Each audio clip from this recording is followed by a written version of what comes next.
Les 12 coups de midi. Émilien avoue son plus gros secret. Jean-Luc Reichmann, épuisé Émilien, a encore été trop fort face à ses adversaires dans l'émission Les 12 coups de midi ce dimanche 11 mai 2025. Pourtant, le champion a percé un peu plus la carapace il y a quelques jours sur TF1 à la mi-journée.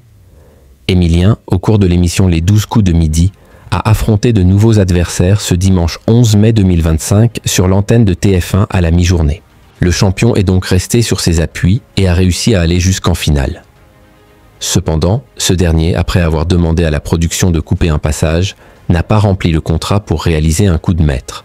Mais il a tout de même rassemblé 1 000 €, faisant grimper sa cagnotte à 2 363 218 € de gains et de cadeaux. Les 12 coups de midi, Émilien dévoile une de ses bottes secrètes. Émilien, il y a quelques jours, a été pris pour cible par Stomy Bugsy sur son quotidien hors des plateaux, de l'émission Les 12 coups de midi. Le plus grand des champions de l'émission de TF1 a donc avoué son plus gros secret en disant qu'il pouvait passer plus de 15 heures par jour sur des quiz afin de garder la mémoire intacte et l'esprit entraîné. Celui qui campe le commissaire Daguerre dans la série Léo Mattei. Brigade des mineurs en est resté estomaqué. Dans le même temps, dans l'édition de ce dimanche 11 mai 2025, certains membres du public sont venus improviser une danse sur une musique de Zouk Machine.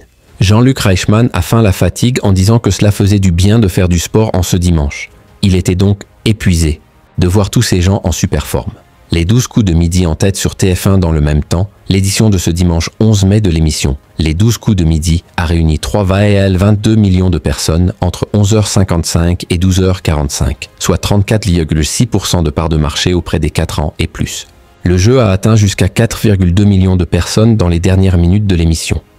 Sur les cibles commerciales, Jean-Luc Reichmann a réuni 34% des femmes responsables des achats de moins de 50 ans, 26% sur les 35-49 ans.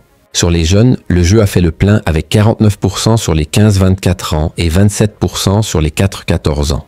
Par rapport à la semaine dernière, le jeu de TF1 a enregistré une hausse de 0,9 points de part d'audience. La Une a cependant gardé son avance face à l'émission Tout le monde veut prendre sa place. La nouvelle victoire de Joël a fédéré 1,76 million de personnes, soit 17,6% de part d'audience. Les 12 coups de midi est à retrouver quotidiennement à 11h50 sur l'antenne de TF1.